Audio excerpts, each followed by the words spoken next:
people be talking about fall. I said, no, don't even use that four-letter word. No, so, You don't like fall? no, because I know what falls after fall. Oh, yeah. Yeah. You don't like winter? Is summer your No, favorite then?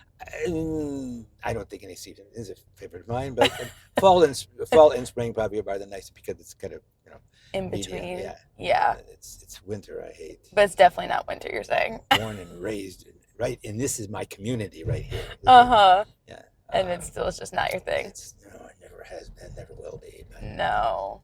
If snow could be warm, I would like it a lot more. Yeah, because it looks pretty. Good idea. Hello, everyone. My name is Annie Willison, and this is Fueling Up with Father. And today I have with me Msgr Hankiewicz. I am the parish priest at St. Isidore the Laborer Church in Grand Rapids. Yes. How long have you been there now for? 8 years. Okay. Mm-hmm. Liking it so far? Well, yes. I could just run off with that. First of all, that's my home parish. Where you were like born and raised? Yes, ma'am. In fact, I was born in a house 3 blocks away from the church. Okay. Yeah, so I'm sort of like the furniture in the parish. Been a long time.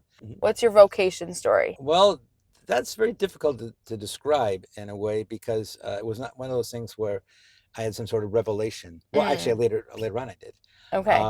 But I went to St. Isidore's for grade school, and after 8th grade, for some reason, it was just presumed that I was going to go off to St. Joe's Prep, as I like to call it, the old seminary. Okay. I was there for 3 years, and they graciously said that I wasn't ready yet. Mm-hmm. Okay, so finished up, graduated from Catholic Central, class of '64. Okay. Spent 4 years in the United States Navy. Wow. Then that was actually, those were 4 good years. Yeah. Well, boot camp wasn't, but then okay. In fact, I reminded the rector that said I would have to leave many years later when he came to live with me in retirement at Sacred Heart of Jesus Parish. And I reminded him, I said, Monsignor, when I left St. Joe's after 3 years, a year later after that, I was in boot camp, and there was an alarming similarity between life at St. Joe's Minor Seminary and boot camp. So I was prepared for it. No homesickness, no nothing. Getting up at 5 o'clock in the morning, using a sink that only had cold water, all those great things, It prepared you for the Navy and boot camp. Absolutely. As if there was a foretelling of something. And that's what happened. So I was north of Chicago in Great Lakes. Then I was sent to Norfolk, Virginia for schooling, whatever you want to call it that. And then I spent 2 years in Puerto Rico and a year and a half at a NATO base in Iceland. Wow. And both of those major duty places were really great experiences. Yeah. Priesthood not really there much, I was, somebody closed the door on me, that was okay. I can move on to other things.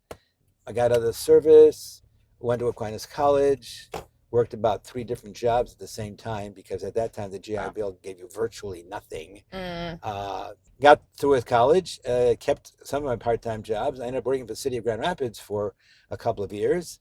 That was interesting too. Probably as the healthy job I ever had because I was going around giving parking tickets. Talk about authority. Whoa. Yeah. You like that? Be nice to me or I'll have to give you a parking ticket, sir. Then I shifted and I had another job on a office building on Ransom, close to the library. But then by that point, God kind of got my attention, Although he had some help. Okay. I was, even when I came out of the service, I always went to mass. I was always helping the chaplains out, stuff like that. I had a regular job and security stuff. I can't tell you what that was because they'd have to shoot you. Oh, goodness. Yeah, so I can't tell you. That's okay. That. We can move on. Hush stuff. Okay. I had this girlfriend when I was in college, and we were doing pretty well. I thought we were. But Aquinas College had a program where females would spend a year in Japan teaching English to Japanese without knowing Japanese. Wow. And so, okay, fine. So she goes off to Asia, and my pastor, Monsignor Joseph Podhajski, who at that time was, he was the pastor of St. Isidore, He was the chancellor. He was the general. I don't know what all else. Okay. He was going to Asia, and I said, well, Monsignor, you can look up Barb and say hi, maybe take her out to lunch or something. Mm-hmm. That was stupid on my part. Oh. Really bad. Here, I'm trying to be nice, but no, I could see the clouds on the horizon. And so he goes off and having a good time. Then all of a sudden, I get a Dear John letter, although it was the Dear Ed letter. Oh, and the Dear Ed letter. Yeah, and so he comes back, and I'm sitting in the very same office that he was sitting in at the time. Uh-huh. And I said some uncharitable things to him, basically, what right do you have messing up with my love life? Excuse me. Yeah. Well, we were just talking. Yeah, you were talking. All right. Thanks a whole lot. Oh, yeah. Uh-huh. Oh, no. Okay, he so. meddled. Yes. Oh, goodness. The hand of God sneaking into my life. I don't know. All right. So, okay. All right. Okay. You win. Okay. All right. So, I'd already gone to college, so all I needed were a couple of hours with philosophy. So I was sent to Mount St. Mary's in Emmitsburg, Maryland, where Elizabeth Ann Seton is buried. And oh, really? Yeah. Mm-hmm. I didn't know she was buried there. Yes. Mm-hmm. Wow, that's cool. Okay. So anyway, I'm there for 1 year, and then I'm planning to go to St. John's Seminary in Plymouth, Michigan, where all of the guys from Grand Rapids and the Michigan Diocese were going. Mm-hmm. But I had this wonderful classmate, a roommate of mine in Washington. He said, you don't want to go there. He says, well, you should go to Rome. I said, but excuse me, I don't have those kind of grades. You telling me? And he said, no. And I said, well, actually, I just gotten back from Easter break. And when I came home, I had breakfast with Monsignor Podolsky, my arch enemy when it came to my personal life. And he asked me, well, what would you like to study in Rome? And being the smart A that I am, I said, well, I've never seen a government fall before. And Podolsky was not one to be humored. He's just, no. I am too important to be humorous. Yes, okay. And so I'll ask you one more time. Would you like to study in Rome? And I said, well, yeah, sure. Okay, yeah, sure. I didn't think I had a snowball's chance. So when I got back to Mount St. Mary's, my classmate said, well, no, you should go there. I said, well, the pastor mentioned something. Well, then, did you tell him yes? Well, I think I did. I don't know. Listen, you're going to sit down right now and write him a letter and tell him if he was serious, you're serious. Okay? Okay. And I'm not moving until you write this letter. Okay? Oh. Yes. Okay, fine. See all these wonderful people along the way. Yeah. So I sent a letter, and I don't know what happened. Exactly. It's just, I got back home, didn't hear anything. All right. I'm going to be preparing to go to St. John's in Plymouth. And I get a letter from then Father John Rose, later Bishop Rose, saying all he needed for my file to be accepted was a letter of recommendation from my pastor. And okay, fine. Call him up, Monsignor, need a letter. Well, I don't have a lot of time. But look, that's what I'm only complying with the rules. Okay, right. I don't want the letter. Don't do what you got to do. Well, I'll get to it. Well, thank you, Monsignor. And a couple weeks later, got another letter from Father Rose. If we do not hear from you within 7 days of the date of this letter, we will presume that you are not coming to Detroit, to Plymouth. So I got on the phone again. Monsignor, please send the letter. What? Okay. Well, again, I didn't hear anything. And then a week or two later, I found this packet from the North American College in Rome and saying, welcome. And this is another dynamic of my life. Anyway, so I get this huge packet of all this stuff from Rome, and I'm talking to my father about this. Like, that really looks like, I guess I'm going to Rome. What? Going to Rome? Why? What? You're too good to study in the United States? You, some big shot? What? I didn't raise a big shot. What is it? He's carrying on, and I said, Dad, I don't know. All I know is I got the thing and all that. Okay. So I called up my pastor. That I called up Monsignor James Patrick Moran, who was the vocational director. I said, I got this packet from Rome. And he said, well, sit on it. Apparently, Bishop Breitenbeck doesn't know who you are. So just sit on the paperwork. We'll work it out. Okay. And we hadn't sent anybody to Rome for quite a few years. And so Breitenbeck didn't know what the process was. Okay. So, okay, fine. Well, whatever. So just sit on it. Don't worry about it. So then my dad was still in the living room at the time.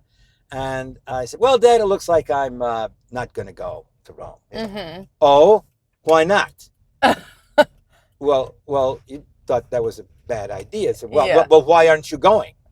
Well, it looks like the bishop, bishop doesn't know who I am. And, I see. I see. Because I'm not one of those big shots that give a lot of money to the bishop.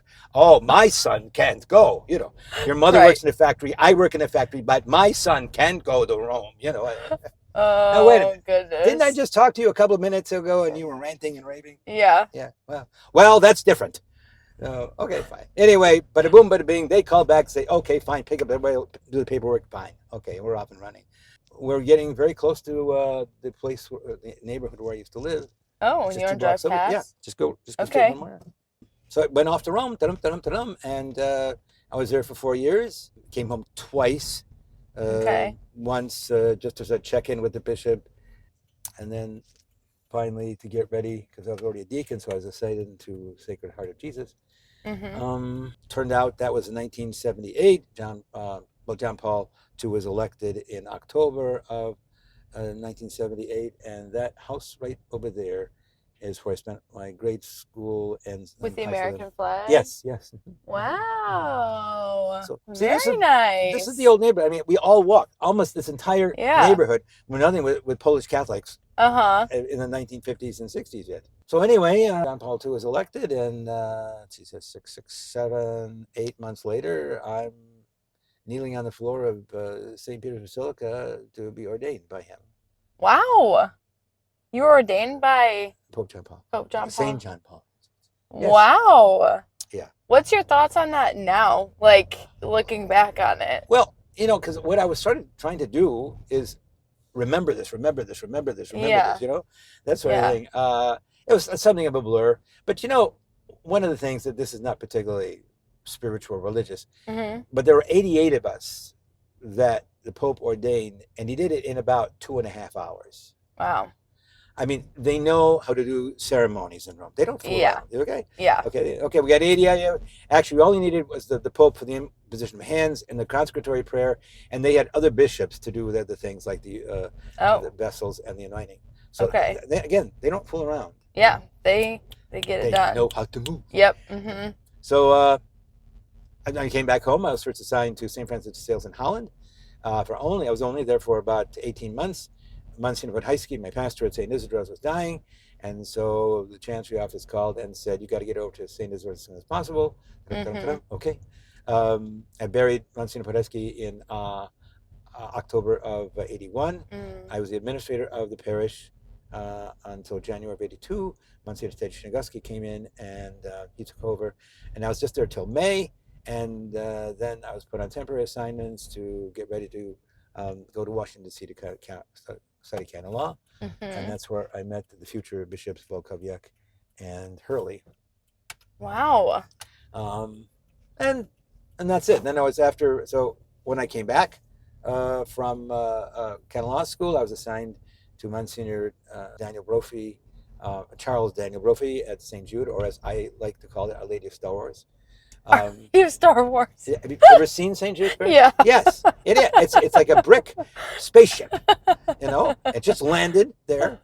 And I've got a great. In fact, I've been giving tours of St. Jude because I spent the last 4 years of Monsignor Brophy's pastorate there, because he was there for 36 years. Okay. And he was and so he indoctrinated me. All the little nuances, architectural, fancy things, all that kind of stuff. Yeah, so you're the expert.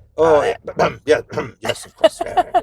Ended up at St. Mary's / Mary Queen of Apostles in Sand Lake. That was for about 4.5 years. Sacred Heart of Jesus on the West Side. They had been without a priest for about 5 months or so.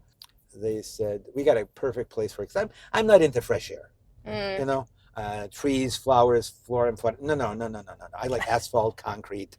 You know, that living in the suburbs stuff, that's still no good. No. You're a city guy. Absolutely. City. Okay. As God intended. As You God. know?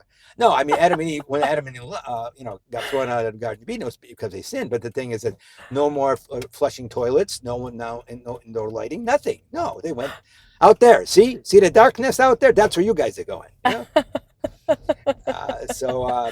Anyway, so I've always liked it. So, but at Sacred Heart, it was wonderful because when they called me up and said, "You're going to Sacred Heart, Right. You'll love it because it's all asphalt and concrete. It's perfect for you." Thank you very much. Thank you. Yes. You did something right. Yes, to get that. that's right. And I was there for 18 years. Had a great time. Wow. And then I went to Lowell for about 4.5 years. Back out to the country some. Yes. Although I was still working full time in the tribunal, so you know, there was some compensation there. I had to get back in the city. It's not personal. It's not about the people. It's just. But it's all this fresh air. Well, how can you stand this? You know, and every so often people would even ask me. They'd say, "Well, does it bother you?" Well, yeah, it does. But the thing is, like every couple of months, I go out to the airport in Grand Rapids, stand at the end of the runway, and inhale jet exhaust for a couple of hours. And my lungs are good for a month or two. They're really, they're fine. I also had St. Anthony's in Saranac, charming little parish and nice people. And then I got another call again, and they said, "St. Isidore's." Yes, Chief. Boom, boom. Okay, and I've been there ever since. And here you are. Yes. Back home. Yes. Full circle. Amen. You've had a whole journey then. Oh yeah. You've been just about everywhere. And well, we used to say about Pope John Paul, God is everywhere, and John Paul just was there. Was there. And stuff, and I kind of take after. I've traveled to about 65 countries. Wow. Sometimes it's only a day stop. I mean, you don't do that too still much, counts. Oh, that I know. Counts. Mm-hmm. The bad thing about traveling today is that they don't stamp your passport anymore. What's the point of having a passport if you don't get a stamp? Yes, that is so true. The nerve of these people. I know. I studied abroad in Italy, in Rome. Yes. And I only have a Germany stamp. I never even stepped into Germany, really. Oh, you were just changing planes or something? Yeah, it was the first country in the EU that I entered, so that's what they stamped. Gotcha. Okay. And then I traveled around there, but I had a visa because I was staying there for so long. Yes. And so then they considered me an EU citizen. So then I didn't get stamps whenever I traveled to other countries. Oh. Yeah. Wow. The bums. I know. So I have one stamp to account for all of my travels when I was over there. Mm-hmm. It's disappointing. Well, I've gone through about, I think, 5 or 6 passports. Wow. Well, they expire, Right, yeah. I went to the Duchy of Liechtenstein, which is a little thing tucked between Germany and Switzerland. And I went to Switzerland only to get to Liechtenstein. I got a day tour sort of thing. Okay. I got off the plane, checked into the hotel, got on a bus, went running around Liechtenstein and stuff. And the real advantage was that we stopped in Vaduz, which is the capital of Liechtenstein, and you get your passport stamped at the tourist office. It's €2, but I got a stamp in my passport. That is worth the €2. Absolutely. So what's your favorite country you've been to then? Oh, that could cause wars. I don't know about that. That's kind of bad. Or top 5? Can you give top 5? Well, I'll be honest with you. I like Asia. I've had an affection for Thailand. I've been there quite a few times. The reason for that is I became good friends with a Redemptorist priest, Father Larry Patton, who had spent 40 years in Thailand. Oh, wow. And so we got to know each other. I knew his family when I was up in Sand Lake and stuff. And maybe every other year or so, or if I was in the neighborhood, I would stop in Thailand and see him. And, casually in the neighborhood of Thailand. Good to see you. Yeah, well, I'm only 5,000 miles away. I Right. don't think it was much. Yeah, I just thought I'd stop by. Yeah, what are friends for? Have dinner. Yeah. Oh, yeah. No, unfortunately, the good man passed away several years ago, but he's buried up in Sand Lake. Okay. I just found the Thai to be very gracious. And the food, the food, that's the bigger thing. really sensitive about because Okay. everybody prepares things differently. Right. I mean, I even get sick on American food, and but I mean, I've spent. I was 2005. I was at a Sarah International Convention in Bangkok. Okay. And I got so sick that I had to be taken to the hospital. Oh, goodness. Yes, but that was an experience in itself. Oh, I'm sure. It was good, but they took care of me. So I have those That's little exciting things on the side. Yeah. Not part of the itinerary, but it works out. Right. Yeah. Right. What's travel without a little adventure thrown in that you weren't planning? Yes. The only thing is I've never been in jail in any country. That's That is good. That's a good thing. We would like to keep it that way. Could ruin your whole day. Yeah, whole day, whole life maybe. Yeah, depending. I don't like stripes. Stripes are not good. I don't care for stripes. No, that's not your pattern. No. It's not your flattering. No. You stick to all black usually. Usually, yes. Yeah. Be careful. That's good. I'm not sure how that phone call would go. Yeah. Your one phone call to Bishop saying, I'm in a Thailand I'm jail. stuck right now. How do I explain this? I don't know. Yeah. So I'm gonna need a sub for a little longer than I thought. Very good. Very good. Yes. It's a couple of things that I've learned over the years, and it actually goes back a long time. Yeah. And this has to do with, I remember I read a biography of Francis Cardinal Spellman. He was the Archbishop of New York and the head of the military ordinariate for a long time. And but at the beginning of the book, which was written by Father Robert Gannon, who was a Jesuit, I believe he was president of Fordham University at the time. But in the front of the book, it has a little thing about Francis Spellman's father. And it kind of rang a bell with me. Because according to what Father Gannon said, it was a little talk that Spellman's dad gave to him. He said, "Listen, Frank, if you want to get any place in the world, you need to go around with people who are smarter than you. And in your case, that won't be a problem." Words to live by. Yep. There we go. Yep. Got it. So what are some other fun facts about you? So you clearly love to travel. Yes, I do. Right. Let's see. I guess I don't know. I mean, I'm just a parish priest. I just do all the things that every priest does. A lot of That's running quite around. Extensive, though. Well, that's a lot of things. Well, it's true, and of course, living the parish, we're on a hill. Thanks to my ancestors. Yeah. You go up, you go a ramp, you go down steps, you go up steps, you go down ramps. Yeah. But get your exercise. When people complain, they say that's part of our aerobic program here at St. Isidore. We're trying to keep you healthy. Right, and you already have the Catholic aerobics, which is just the mass of up, down, up, down. Yes. And now in order to get to mass, you also have to go up, down, up, down. That's right. So we want you. You're to be really around, into down, health. long. Yeah, St. Isidore cares about your heart health. That's right. That's all it is. You die, I'm out of work. It's not a good thing. All right. So I think that's it, really. I mean, I love Robin Williams and stuff, and I watch a lot of his stuff on YouTube because it's hilarious. He changes voices, and he has all these great stories and stuff like that. Really, it's a challenge, but I like that kind of style because it's very rapid fire, and you got to be fast when you're talking, but also fast when you're listening. Yeah, there you go. You gotta do it both. As far as anything else that I've done, I just try to stay out of the line of fire whenever I can. And just how successful are you at that usually? Oh, pretty good. Okay. I duck pretty good. I've learned that. I get 100% on ducking. Okay. Yes. There you go. That's pretty good. That's pretty good. There's somebody outside that wants to see you, Monsignor. Are they friendly looking? I don't think so. Well, I'm going out the back door. Yeah. See you later. Don't tell anyone. I have an emergency. Okay. Exit, someone needs anointing. Yes. Yeah. Oh, yes. There's always someone needs an anointing. And every parish I've ever been in had a very good party quotient. Oh, yeah. We're going to have a party. Got to have another party. Oh, yeah. When I had my 25th anniversary at Sacred Heart of Jesus, it was 2 days. Not 1, 2 days. 2 days. Absolutely. I tell you this. We had a Saturday evening mass.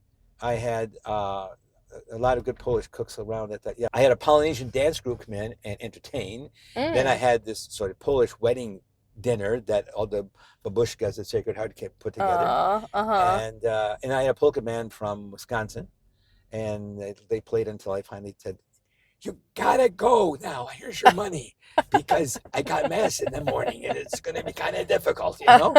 So, oh yeah, sure, sure, Father, whatever. Polka mass. Yeah, right. Yeah. So the next day, for the 10:30, it was one of those solemn high pontifical excruciatingly high masses, and then I had just an open house in the gymnasium. They moved the bandstand from the basement where the polka band was to the gymnasium, and I had a 4-string quartet play in the afternoon. A very, very classy. Yes. We can be sophisticated when we really. So the Saturday was the fun polka, and then classy on Sunday. Oh yes, sure. As you should be. But of course, it seems good to, and I wasn't even a Monsignor at the time. You know, I really, wow. My 40th priesthood party several years ago at St. Isidore, but that's also the same year as Bishop Walkowiak's anniversary. He was ordained on the 9th of June of 1979, and I was then ordained on the 24th of June of 1979. Okay. So we included him and had a special cake for him and all that kind of stuff. There you go. That was nice of you to share your party. Tried to be nice. Yes. You know? Okay. In fact, we found this baker. I don't know where he did this fancy cake for me and stuff. But we needed a cake for with the boss, but we didn't know exactly how to decorate it. But the way the cook, the pastry chef, came from Cleveland, and he knew that there was this huge, tall building that's sort of the symbol of Cleveland. So he put that on the top of the cake. Oh. Bam! He knew what that was. Here, take the whole thing home with you, Bishop. There you go. Yeah. He loves Cleveland, so anything that reminds him of Cleveland, yeah. You got to know how to do the apple polishing. You just got to do it the right way. You know, don't take chances. Okay, do some background work. It's very important. Yes, yes. And my secretary also comes from Cleveland, so it's like she put me on the, down on that. So that was very good. You know. There you go. It's helpful. That goes back to that whole business. If you want to get someplace, go around with people who are smarter than you. In your case, it's probably going to be easy. There you go. Yep. That is good life advice. Words to live by. Yes. So how did you get the title Monsignor? What's the story behind that? I think I was standing in the wrong line in Myers. I think it was, it was just one day, Bishop Hurley called me and said, "Ed, come here. When that come here thing, you don't know what's going to happen. You're like, uh-oh. What did I do now? Yeah. I'll be good. I just will. I'll be good." So, I sent, a letter to Rome. We're going to name you Monsignor. Oh, wow. Me. All right. More letters to my name. So Monsignor Edward Hankiewicz. That's good. I like it better than Father. Nobody knows what it means, but it's all right. Yeah. Which is just like an honorary title. Yeah, that's all it is, right? But I love the translation. Oh, what's the translation? It means my Lord. Oh. Yes. Yeah, the power. I saw the light in your eyes. Yeah. Yes. I'm glad. Yes. Oh yeah. Yes. So you were not going to turn down that title. Oh, who am I? Who am I? I mean, this was a gift from Pope Benedict, and so who am I to turn it down? I'm just a lowly priest. I can't go refusing Pope's things. Right. Yeah. How could I? Now that I'm getting older, a little more calmed down, a little more serene. Right. Sure. Mr. Polka Party. Yeah. Well, next year, by the grace of God, because I'm about 250 some odd days until I turn 80. Okay? Oh, wow. Right. Don't look it. I would never have guessed. Thank you, my dear. Yes. Plastic does a wonderful job. Plastic does a wonderful job. And we're gonna have 2 days, okay? Because I got 2 polka bands coming in. They're local. Wow. Oh yeah, I'm not. No. What do I have to do to get an invite to this? Well, you'd have to be on the A list. I don't know. It's getting pretty long, and what do I have to do? What bribes do you take? Oh, well, if you can teach me how to get a couple extra stamps in my passport, that'll be good. You teach me anything? Okay. That'll be good. Okay. Okay, I'll start brainstorming. I'll work on it. I'll get back to you. How many days do I have to work on it? Oh, about 250. Okay. I can do it. Yeah, I can do it. Okay. Yeah. Yeah. Yeah. Absolutely. Okay. No, so yeah, but it's going to be on a Saturday night and then a Sunday sort of thing. Actually, it's not really my idea. Well, I guess it was. It was my secretary said, "We should have 2 days, you know." And Diane is an incredibly brilliant, artistic, fun-loving woman. She is. When I was in grade school, I remember in those days we had recess and stuff, and my family wanted a mass intention, okay, you know, a stipend. And back in those days, the stipend was $2 for a low mass. Okay. Oh, that's all we could afford. You know, what could you do? Right. And so I remember going over to the old rectory, not the one that we're living in, but it was on the south side of the church. Okay. The property was taken partially by the expressway. And so I went up the front door, and Father Ted Liebeck, God bless him, he answered the door and said, "What do you want?" Well, Father, I got this money for the mass here, and it's $2. Well, come on in. All right, that sort of thing, because they didn't have secretaries always in those days. Yeah. So we took care of that and stuff like that. But I remember telling my dear good friend, Father Dennis Morrow, you know, I miss him terribly. He was great on stories and the history and all that kind of stuff. And I told that story about Liebeck, and so reflecting on that, I said, you know, I want to be like Father Liebeck. And Morrow would say, and you did. We could throw stuff at each other. It was good. He was so good. A great guy. Yeah. I'm just, you know, I'm really lost without him. We did things together. He loved trains. I love trains. We went to a dinner train up in Traverse City. That was a long time ago, and stuff like that. And he loved trains. I love flying, but taking the train is really cool too. I don't do it as much as I used to, but I used to take the Père Marquette from Grand Rapids to Chicago. Yeah. It's slow compared to driving, but it's fun, you know, and it's cushy. It's nice. The seats are nice, and you know, eat a little food on the train and all that kind of stuff. And some of those transcontinental trains from the West Coast to Chicago. Those are like 2.5 days. That is absolutely wonderful. I just love that. Okay. And you meet people in the dining room because they just seat you with whatever they have a space available. And it's just the things that even can happen on a train. I had, this got to be about 15 years ago plus, we had a canon law meeting in Portland, Oregon. And Amtrak had a deal with United Airlines that you fly one way and train the other way. Oh. So I flew out to Portland for the meeting, and then I was going to take the train back. Well, okay, fine. And I'm on the train, and I'm sitting with some people in the dining car, and that's what I did. I said, well, I was a Catholic priest, and I was at a meeting, They said, a Catholic priest? Really? Well, you know, our way out, we coming out here on the train, and we sat with this Catholic priest. Where'd you say you were from? I said, well, I'm from Grand Rapids, Michigan. Right, yeah, this priest was from Grand Rapids, Michigan, too. Oh, yeah, really? Oh, yeah. What's his name? John Porter. Yes, that was his name. You know, whoa. Small world. Yeah, it was just cool. So I couldn't wait to get back to tell Porter that I sat with the same people you did. And I got to hear all the things you said. Yes. Yeah. They quoted so you verbatim. Second, right? I knew that. Yes. No, it was really great. When my parents went through St. Isidore's school, the custom, probably before World War II, morning classes were in Polish and afternoon classes were in English. Oh, really? That would include literature, probably math. And so by the time I got to St. Isidore's in grade school in the 50s, we were still learning our prayers and Christmas carols. Oh, okay. And then by the time, I just have 2 sisters that are younger than me. When the second sister got through, they weren't doing any of that anymore. But I've been very, very grateful for that, because I've been to Poland a couple of times, and I've been to Eastern Ukraine quite a few years ago for another purpose and whatnot. And Western Ukraine has a lot of Polish people. Okay.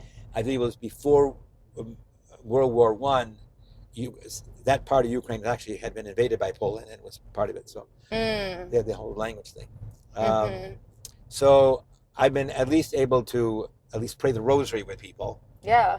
Which reminds me of one other story. It has to do with John Paul, Pope St. John Paul, and myself. Oh, your humble okay. servant. Yes. Okay.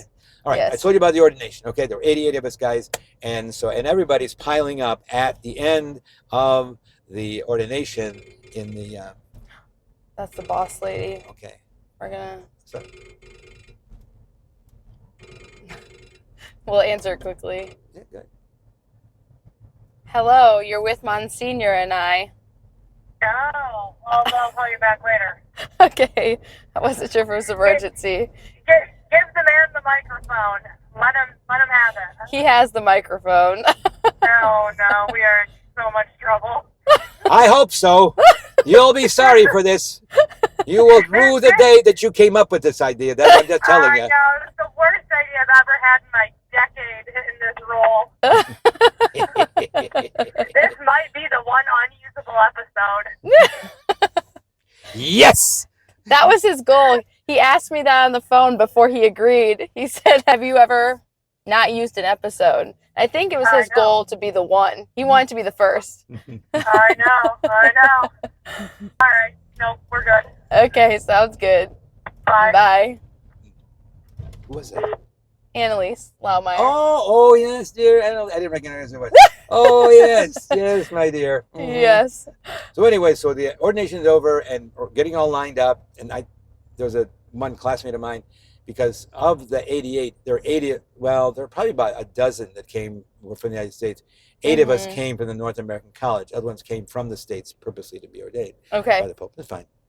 And so we're at the end of the line, and big shot Polak. I gotta talk to the Pope. And oh, here's Our Lady of. That's Our Lady of Star Wars. Bum, bum, bum, bum, bum. Ended up here. That's right. Yes. All roads lead back to Our Lady of Star Wars. Yes. Sorry. Okay. Yeah, yes. Okay. Yeah. The Pope. I get off the topic very, very. Anyway, so I said, Ojciec Święty, Holy Father, dziękuję serdeczne. Thank you very much. Well, that was a mistake, because then he started speaking in Polish. Right. Yeah. Not so good. And I stood there and I said, I'm sorry, Holy Father, but I can't answer you. And he said, you are a Polish American, aren't you? Yes, Bishop. Yes, I am. Okay. Where are you from? I said, well, from Grand Rapids, Michigan, Bishop. Holy Father. And it was surprising. He said, well, that's near Chicago. Oh. Whoa, I don't know. Maybe wow. I don't know. You got friends here, maybe. I don't know. Yeah. But anyway, so then he started talking we talked in English, and then he started speaking in Polish again, and then he took his finger and he stuck it into my shoulder and said, work on it. So I got his handprints on my head, and I got this bruise, this perpetual papal bruise on my shoulder. It's signs of honor. Yes. Is that a relic? I feel like it should be. Well, thank you for saying that. And people have always, well, that makes you a second-class relic. And I said, listen, I was a relic way before I met the Pope. Okay, that's not a problem. Okay, never worried about being a relic. Yeah. But that's kind of it in a nutshell. And then it's been actually fun ever since. As one priest told me a long time ago before I was ordained, he said, being a priest beats working for a living. In a sense, it does. Yeah, you have your moments, and this doesn't work, and that doesn't work, and this is the problem. But beyond that, it's the sacraments that we share with people, and that's the point. We share them. It's been great. I can't. That's how it ought to tie this whole thing up. It's just priesthood is more than I imagined. I didn't have a good sense about it, obviously. And then, of course, when Monsignor Podhesky decides to step into my love life, that changed things, as we know.